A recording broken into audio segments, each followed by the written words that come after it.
আসসালামু আলাইকুম। Hello everyone. আশা করি যে যেখানে আছেন সবাই ভালো আছেন।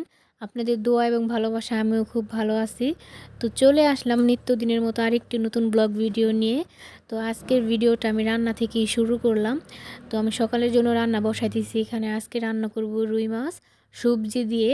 তো শীতের এই সময়টায় সব ধরনের সবজি পাওয়া যায়। এখানে আমি পেঁয়াজ, মরিচ, মসলা দিয়ে খুব ভালোভাবে কষিয়ে নেব এখন। তো আমি সব ধরনের মশলা এক এক করে দিয়ে দিতেছি এখানে। এখন আমি এখানে একটু পানি দিয়ে দিব যাতে আমার মশলাটা পুড়ে না যায়। অল্প একটু পানি দিয়েছি। তো এই তো আমার মশলা কষানো হয়ে গেছে। এখন পরিষ্কার করে ধুয়ে রাখা সবজিগুলো দিয়ে দেবো এখানে। সবজি দিয়েও আমি একটু ভালো করে কষিয়ে নিব। রান্না করতে খারাপ লাগে না, তবে আমাদের বাঙালির রান্নায় যত ঝামেলা, কোটা, ধোয়া, মোছা। তো এই তো আমার তরকারি কষানো হয়ে গেছে। এখন আমি ঝোলের পানিটাও দিয়ে দিলাম। সকাল ১০টা ৩৯ মিনিটে রান্না করার সময় হঠাৎ ৫.৭ মাত্রার ভয়ঙ্কর ভূমিকম্পের টের পেলাম। প্রকৃতির কাছে কতটা অসহায় আমরা। প্রকৃতি চাইলে আমাদের এক ধাক্কায় শেষ করে দিতে পারে।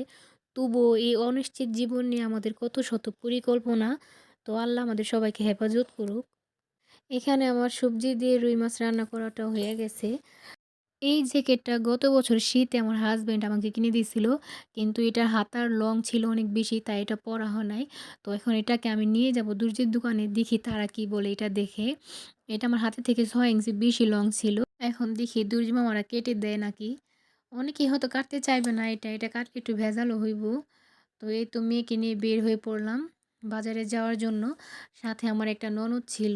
আমি মেয়ের জন্য একটা বিছানার রেক্সিনও কিনবো। তো ছোট বাবু ঘরে থাকলে এটা ছাড়া হইতেই চায় না। একটা হাই দাও। তো এই তো এটা আমার ননদ। ওকে এখন নিয়ে হাঁটো। চলে যাচ্ছিলাম বাজারে। আমরা কিছু দূর সামনে যাওয়ার পরে একটা রিক্সা পেয়ে যাই। তো এই তো আমরা রিক্সায় উঠে পড়ি। সামনে এই ফুল গাছটা আমার ভীষণ ভালো লাগে। সামনে আরেকটা আছে এরকম কাগজ ফুল গাছ। তো কার এখানে কি নামে ডাকে আমি জানি না। আমাদের এখানে কাগজ ফুলই বলে সবাই। কেন ও রিক্সার মধ্যে আমার মেয়ের সাথে দুষ্টামি করতেছিল। আর আমরা বাসায়ও চলে আসি। এই রেক্সিনটা আমি আমার মেয়ের জন্য কিনে আনি। আমার কাছে এটাই ভাল লাগছে। আর সন্ধ্যা হয়ে গেছে এখন। তো সন্ধ্যার কিছু কাজও বাকি ছিল। সেটাই এখন করব। আমি আমার কোয়েলদানিটা খুব ভালোভাবে পরিষ্কার করব এখন। এখানে ২ দিন করে কোয়েলের ময়লা জমা হইছে। তো এটা আমি এখন বাইরে নিয়ে গিয়ে এই ময়লাগুলো ফেলে দিব। যেহেতু এটা মাটির, তো এটা খুব সাবধানে করতে হবে আস্তে, আস্তে।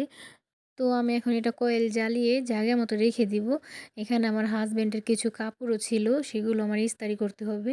সে চলে যাওয়ার সময় এগুলো রেখে গেছে। তো এগুলো আমি অফ ক্যামেরায় ধুয়ে দিছিলাম। এখন শুকায় গেছে, তো আমি এগুলো এখন ইস্ত্রি করে নেব। সে বাহিরে যাওয়ার সময় কোনো কিছু আমার কাছে রেখে গেলে আমি সেটা খুব যত্ন সহকারে রেখে দিই। আর এটা আমার কাছে খুব ভালো লাগে তার জিনিস যত্ন করে রাখতে। সে ইনশাআল্লাহ আবার যখন দেশে ফিরে আসবে তখন সেগুলো আবার পড়বে। আমার আজকের এই ছোট্ট মিনি ব্লগটি আপনাদের কার কাছে কেমন লাগলো অবশ্যই কমেন্ট করে জানাবেন। আর ভালো লাগলে আমার ছোট্ট চ্যানেলটি সাবস্ক্রাইব করে পাশে থাকবেন এবং পাশে থাকা বেল আইকনটি অন করে দিবেন, যাতে আমার পরবর্তী ভিডিও নোটিফিকেশনটি সবার আগে আপনার কাছে পৌঁছে যায়। আর ভালো না লাগলেও দেখতে থাকেন। দেখতে দেখতেই ভালো লাগা ভালোবাসা হয়ে যাবে।